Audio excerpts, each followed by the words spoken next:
Welcome to this live stream. My name is Jordan with the Lubbock Young Republicans. I want to give a shout out to Lubbock Lampoon as well as Fox Tone Studios right here in Lubbock on 81st in Boston area. Wonderful studio. Thanks for letting us use this spot. And I'd like to officially welcome Mr. Abraham Enriquez. How are you, sir? It's so good to be with you, man. Thank you for the invitation. Yeah, man. We're glad to do it. We're pretty exciting. You made the runoff, and congratulations on that. Thank you.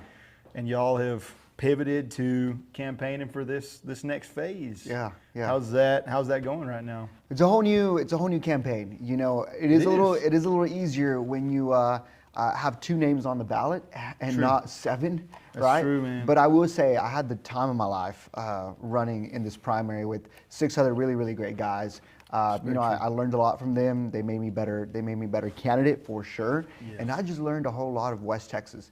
You know, born and raised right here in Lubbock, Texas. You think you know your city, you think you know your area, and then you decide to run for Congress, and it's a complete new world, right? And now heading into a runoff, I think we are very more disciplined. We are laser focused, and we know exactly what we're running on. Getting some conversations around 33 beautiful county, majority rural. My policy experts are from here, from the community. And so getting to shape campaign and policy around that is what I'm excited about. Yeah, man. I think you've had a strong movement. Y'all are really good at bringing other people onto the team, giving them a role and saying, "Hey, run with us." And props to you for that. That's not easy to do. Being on this side of the Young Republicans, me and Alec trying to just get people to come. A lot of times our friends, it's tough. People are like, "Man, I got a grill, or I got to watch the game." And it's like, yeah, those. Or I got a million kids. Or I got too many kids. Some people like me. But it's like, what's important? It's the future of our country. And I think obviously that's why we wanted to do this interview.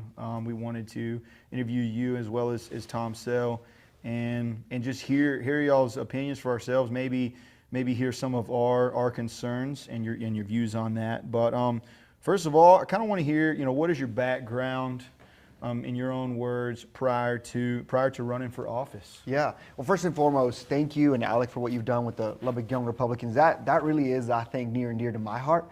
Being the 31-year-old running for Congress, I have a deep passion to get the people who have never been, exposed to Republican conservative coalition. I think that's a very deep passion of mine. And going to the meetings that you guys have hosted, congratulations on the number of people you're trying to, get in. When we hear about Republican mixers or events, we think of just like a good time. And I think that where our country is headed, coming together as Republican voters, it's no longer a luxury.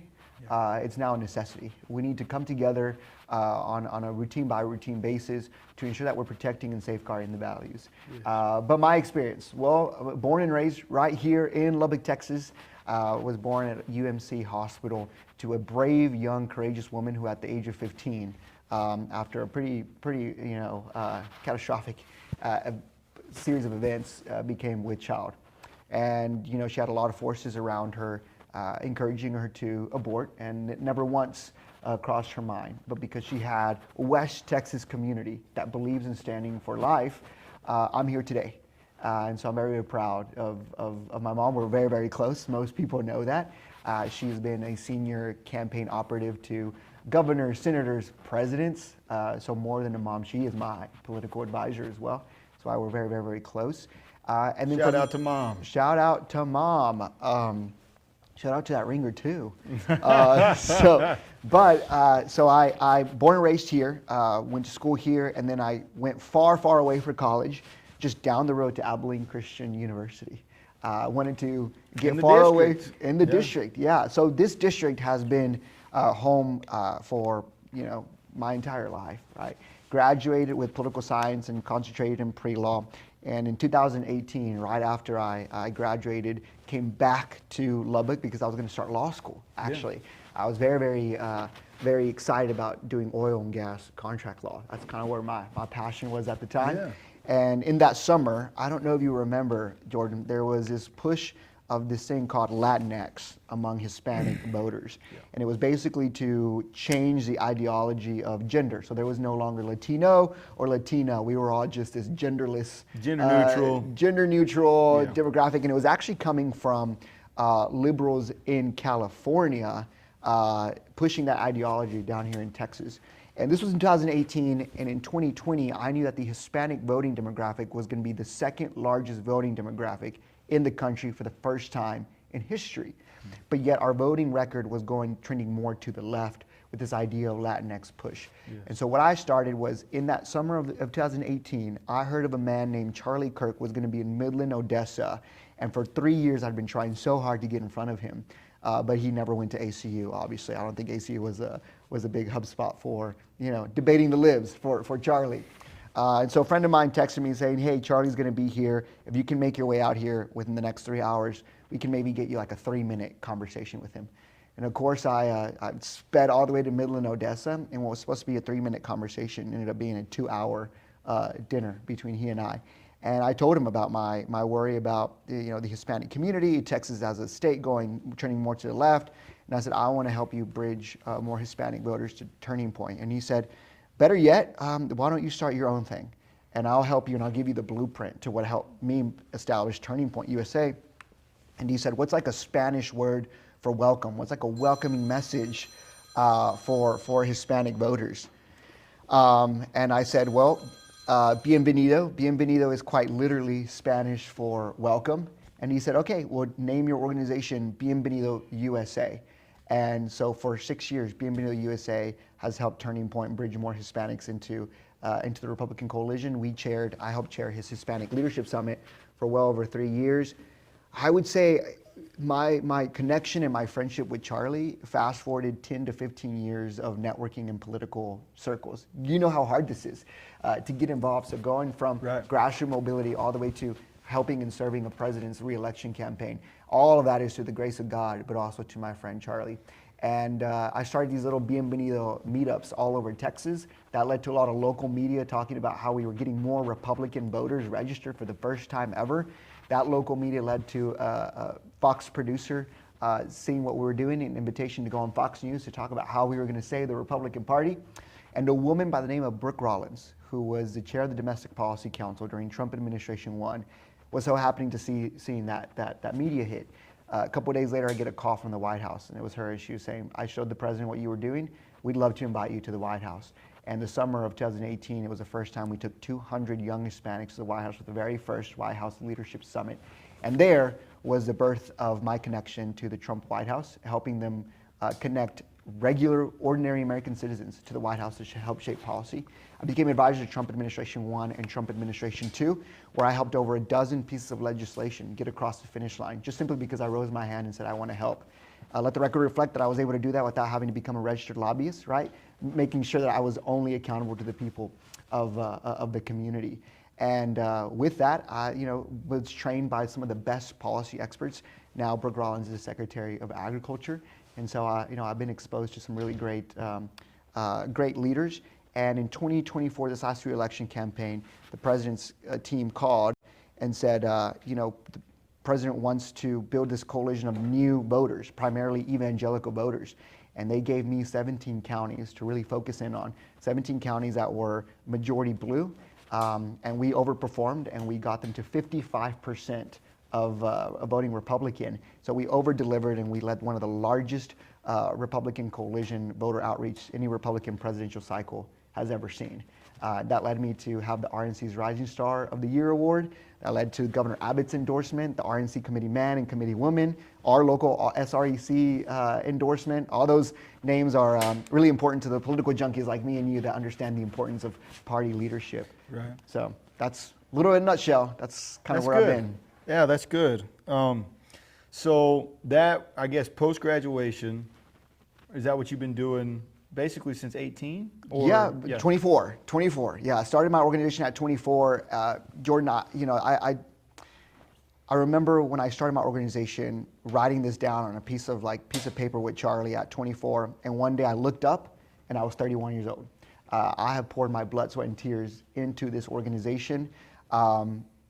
At times it's come with the sacrifice of relationships, and personal, endeavors that I like to have. But when Can't you grill. yeah, you can't grill sometimes, right? Sometimes you got to skip the turkey hunt. Yeah, and here's the thing: when you're establishing a nonprofit organization, which by the way is a business, anytime you have any 25 full-time employees to over 100 part-time employees, you have to know how to balance a payroll. You have to know how to do a budget, and so when you're going out, I think I was told a lifespan of a nonprofit is about 3 years. If you can make it 3 years, we're now on our 7th year. Yeah. That's because every year I go to donors, I say, invest in this, invest in the future of America. And I have to return with deliverables. I have to return with ROIs. I have to return with, this is what we invested your money in. And I'm proud to have that kind of healthy pressure of major donors who believe in what we're doing, but also the pressure of like the White House saying, okay, we're counting on you to deliver some of these wins. So that comes a lot with the sacrifice of personal things that I wish that I had a little bit more time in. But I wouldn't change it for the world, man, because Sure. all that accomplishing it at 31, I'm pretty proud of the work that we've established. Yeah, how I wanted to ask you, how did you transition during COVID during that time?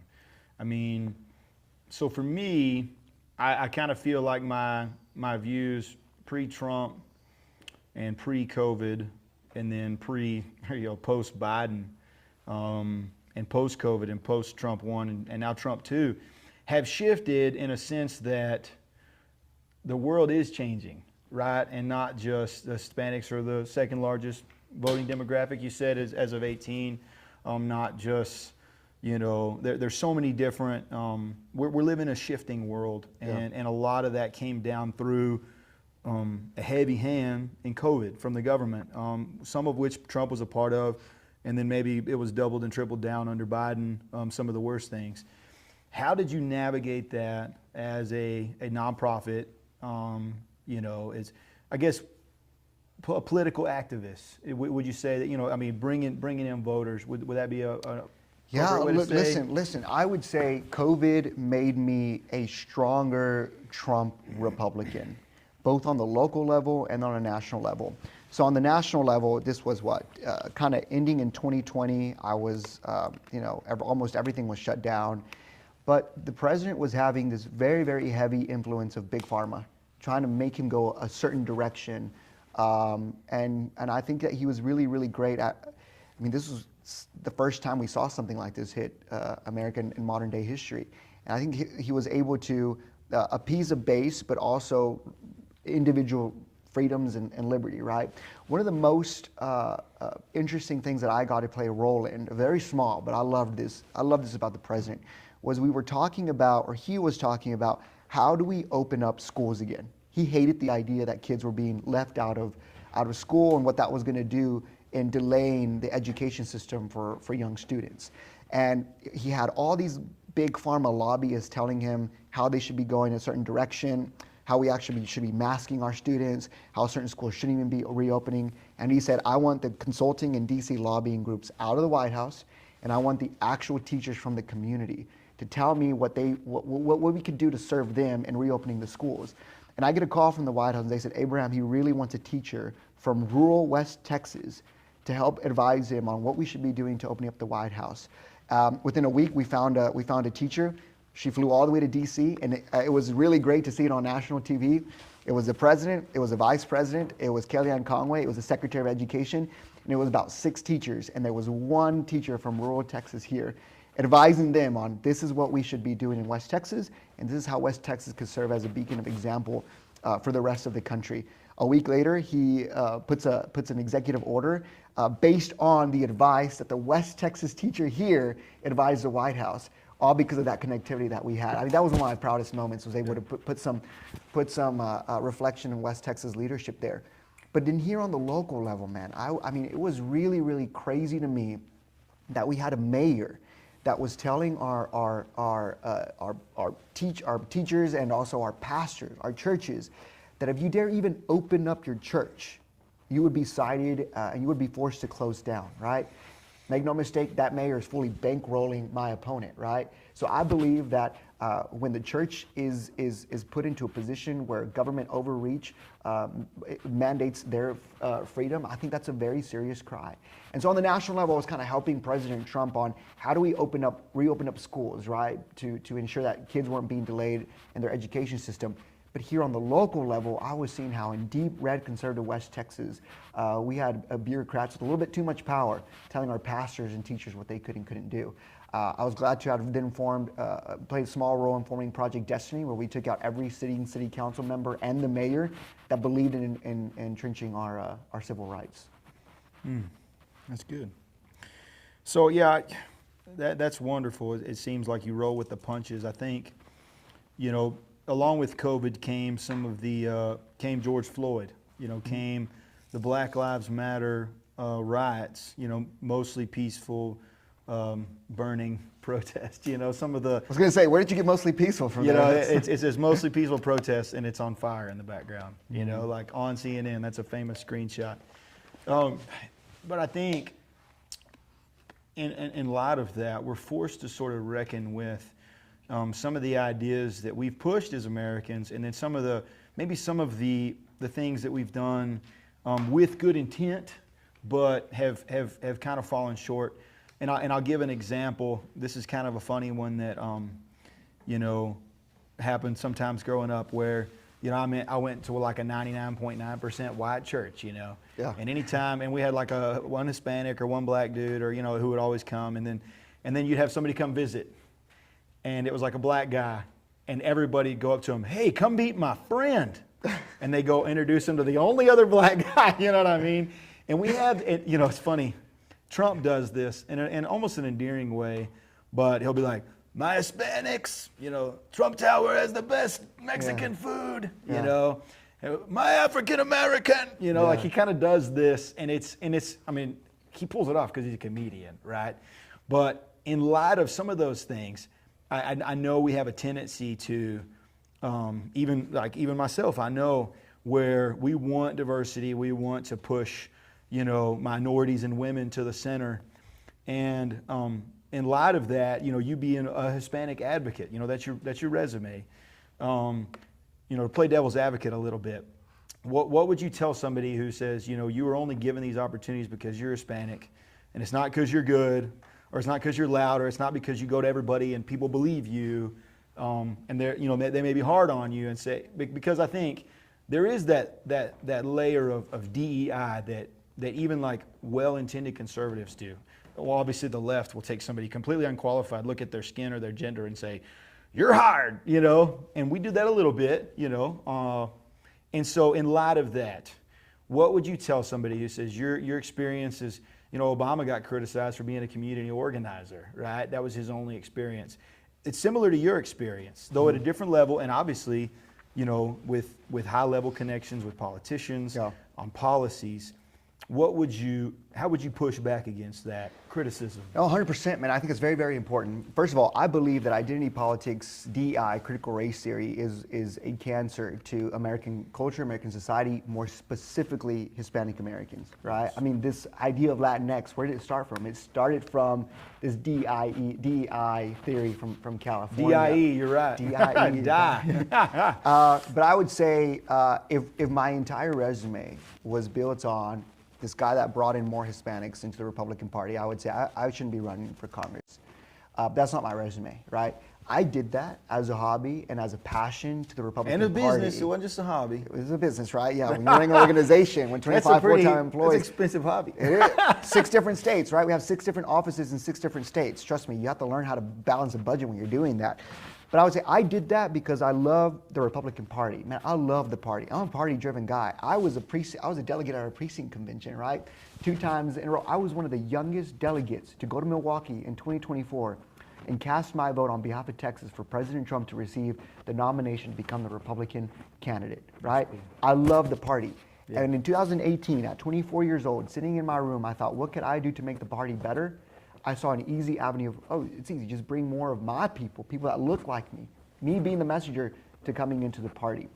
But that was that, right? Sure. The reason why the White House and political advisors lean on me is because I deliver results. When President Trump was trying to renegotiate NAFTA to USMCA to safeguard American jobs, he didn't care about I was Hispanic. What he cared about was I was able to bring the right people to the table. When he was setting up the 1776 Commission to investigate how we were funneling taxpayer monies to NGOs that was actually teaching students to hate America, not love America, primarily through Muslim and Islamification organizations, he didn't care about I was Hispanic. He just knew I got the job done, right? When President Trump was setting up the Religious Freedom Commission to ensure that we were investigating how many nonprofits and how many churches were being targeted by the FBI simply because they had a pro-life ministry, he chose me to help that, not because I was Hispanic, but because I can deliver results. Most recently, when the White House called me and said the First Lady's signing on to the Take It Down Act, which safeguards minors on the internet and also allocates hundreds of millions of dollars, rightfully so, back into the foster care system. She said that she wanted me to support that bill. Why? Not because I was Hispanic, because I can deliver results. So I'm there, and I want to push back on anyone that says Abraham has gotten there because he's Hispanic. I'll tell you, you go to the White House Gov website, Bienvenido and Abraham are over a dozen pieces of legislation, not because I'm Hispanic, because I can deliver results, right? Because West Texas taught me that when someone closes the door on you, you go through the window. And when someone closes the window, you go down the chimney, right? You take no for an answer. You don't take no for an answer. And for me, I think that's more important. Is someone that can deliver results based on just running on their race and their gender. That's something my grandparents always taught me to run away from. When they came to America, they finally found a place that was willing to give them success based on their hard work and their merit, not because of their race and their gender. And I think that the second we start going down that race route, we're in a very dangerous territory. Yes, I agree. And it's a tough question, but I think it needs to be asked in an era of rapidly changing demographics. From a 80-90% white country 100 years ago to that's disappearing, and it might disappear. Who knows? And I think we're always going to want to play the race card or the gender card if it might benefit us. And abstaining from that, saying no, look at me and my merit. I think we would all agree that that's important. Look at my work that I've done, and don't look at my skin color. Don't look at even my gender. Judge me by my works. Faith without works is dead. I want to add something to that real quick. So President Trump, when this last re-election cycle, he got almost close to 56% of the Hispanic vote. That is the largest share of Hispanic vote than any Republican has ever had in the history of Republican politics, right? When he was shaping his coalition, there was all these outside advisors that were like, you got to do a Spanish ad, and you had to get brown faces in front of you to be your surrogates. And I was just kind of sitting there thinking, like, we've done this, we've seen this, I don't think if it moves a needle. And President Trump says, I just want to speak to Hispanic voters as if they were any other voter. And what did we do? I was campaigning with then Senator J.D. Vance in Mesa, Arizona, a primarily Spanish-speaking neighborhood. And I was going door to door with him, and I was his translator. And he was just speaking to them as if they were just ordinary, everyday, but he didn't see them as Hispanic. He didn't want to talk about tacos and burritos. He just wanted to talk about the issues, the rising cost of inflation, border security. He and President Trump did a really good job of seeing Hispanic voters not as a group of identity politic voters, but as just everyday American voters. And the result of that was that they had the largest share of Hispanic support any Republican presidential ticket has ever seen, because he just spoke to them as if they were just ordinary, everyday Americans. And I love and I hope that we continue that trend in Republican politics of seeing every voter as just an American voter. Yeah, I like that. I really think that looking at what we've done versus what we say we've done, or maybe what we say we plan to do. Right? Let's look at the track record.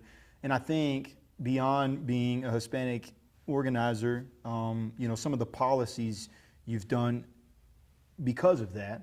You mentioned the USMCA. Let us see behind the curtain a little bit. Yeah. How, I know a lot of that is sort of just lobbying or saying, like, pounding on doors. Hey, we call I don't people. Lobby. I don't lobby. I don't lobby. Let's make that very clear. I don't lobby. Lobbying and makes you're paid. Maybe I guess would be you weren't paid. You were a nonprofit. Trying to push legislation. What does that look like, nuts and bolts? What did you do to get that bill passed, and some of those others behind the scenes, because you're not in Congress. That's, maybe you will be. But from this side of the fence, what were the nuts and bolts? How were you involved in that? I think the saying, being there at the right place at the right time, could be no truer to me. Because during the first Trump administration, I mean, let's be honest, and let's remember, there was hardly any group, any association, any organization, any consulting and lobbying group that actually really wanted to partner with the Trump White House, right? I mean, everyone was kind of like, what is this man going to do to America? Russia, Russia, Russia. Exactly. There was just all we heard about. There was like this fear of connectivity to the White House. And here I am, just a young person that wants to just help. And President Trump says, let's renegotiate NAFTA, right? The Chamber of Commerce, the trade associations, the U.S.-Mexico Foundation, they all said this is the worst thing that could happen. President Trump, there's no way he can upend just like over decades worth of trade with Mexico. President Trump knew that America was getting a pretty bad deal out of that trade deal. So what happened? They all said no, right? And under the direction of Jared Kushner and Brooke Rollins, they see a young guy saying, hey, I can just go recruit a bunch of business leaders that know about trade with Mexico to come help advise on what this would look like. And I did that within a couple months.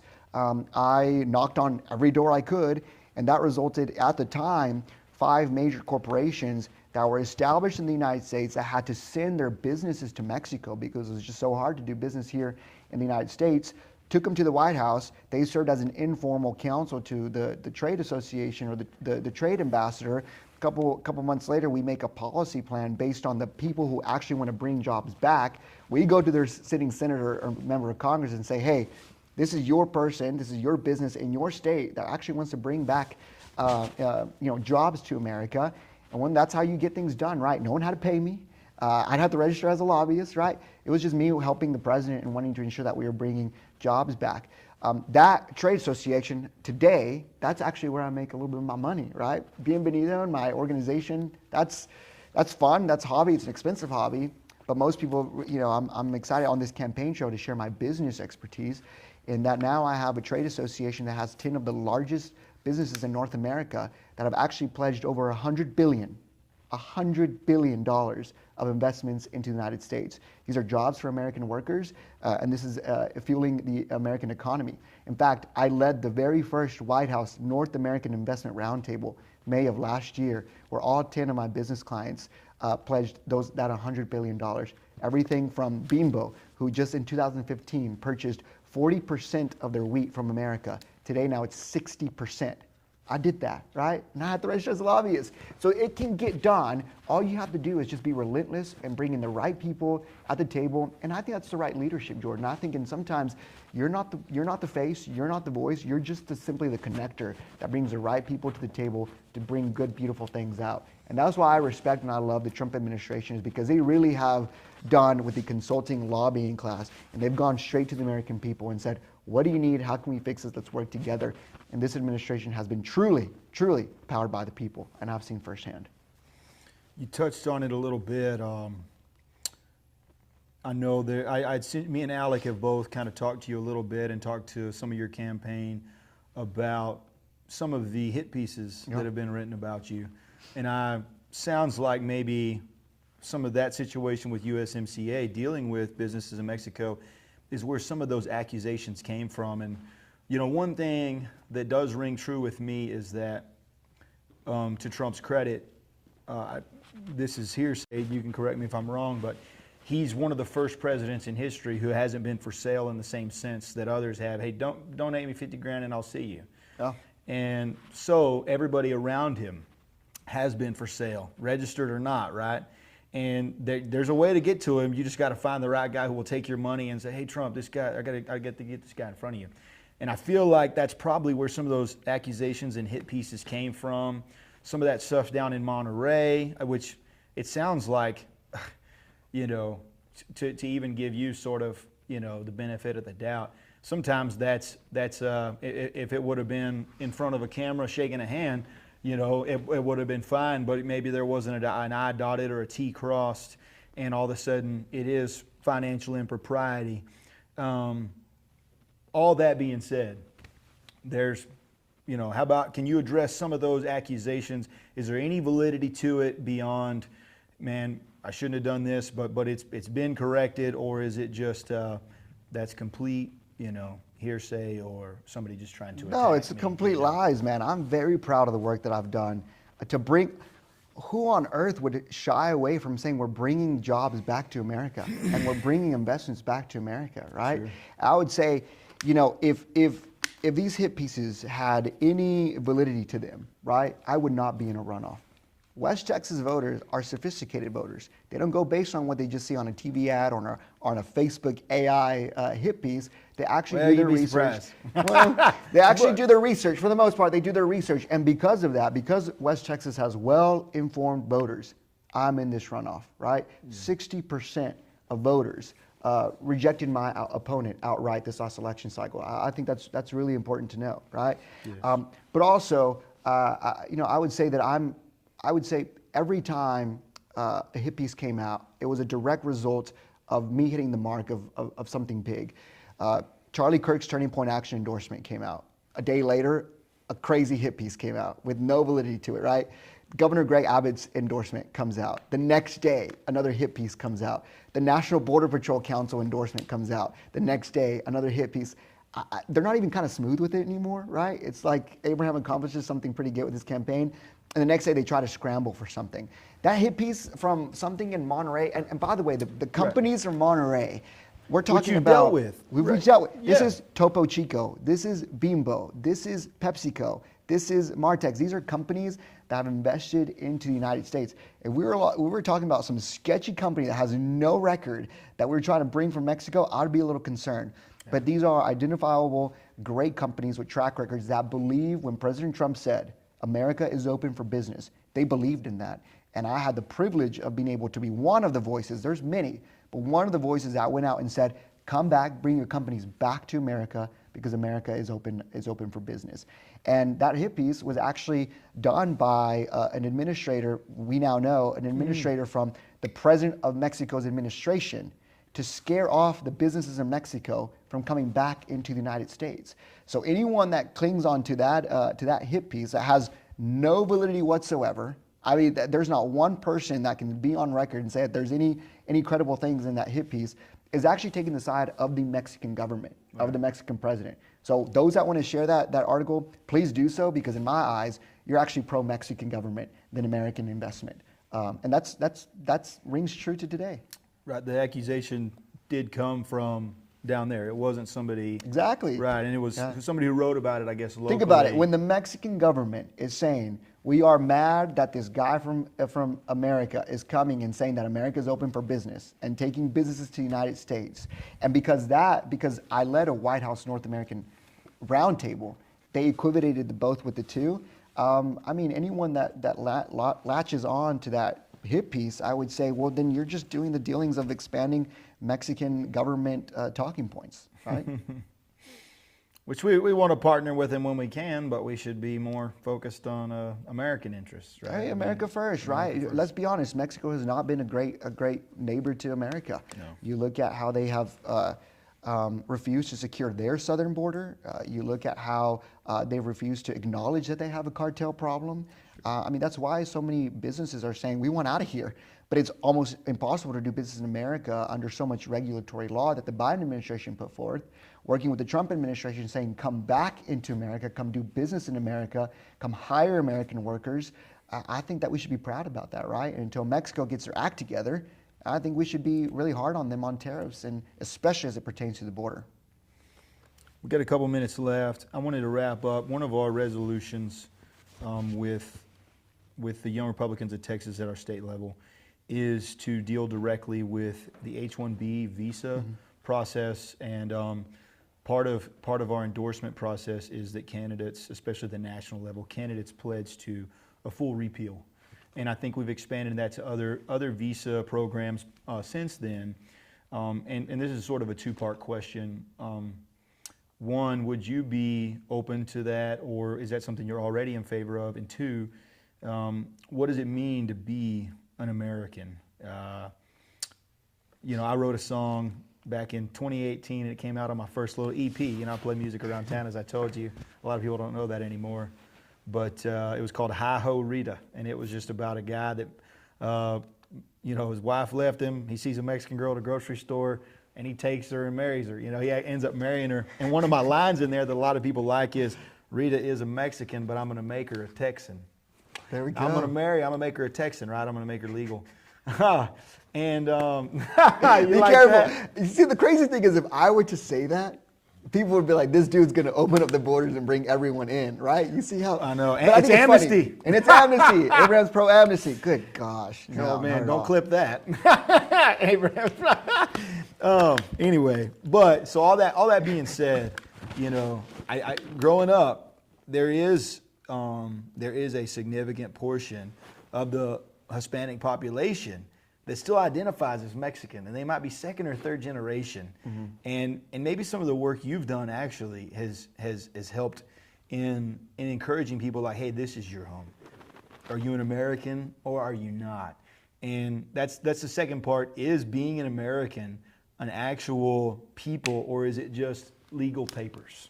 I think it should be a people. Going back to your first question, 100%. Yes. I'm in favor of reforming our H-1B visa program. I'll even take it a step further. I think if we find dealings that there's just so much abuse to that, I think we need to just a full stop to our H-1B visa program. I mean, I think right? we are calling for a full repeal, in part because of some of the Indian powwows going on there in Frisco, and Indians from India. Texas is home to one of the fastest growing states with mosques, right?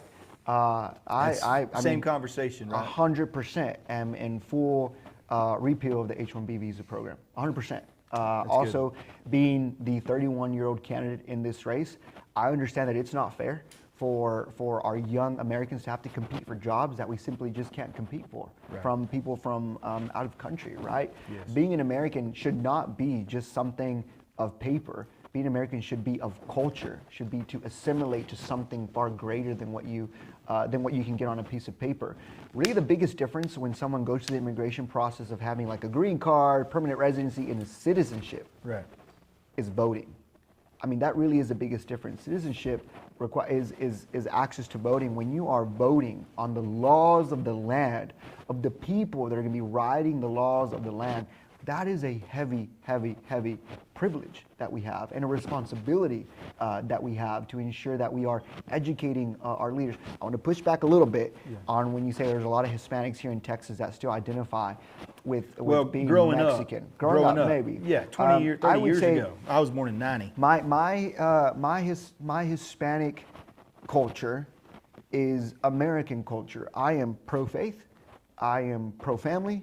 I am pro-limited government and individual liberty because I am Hispanic, which therefore because I am American. All those things are interwoven with the Hispanic culture.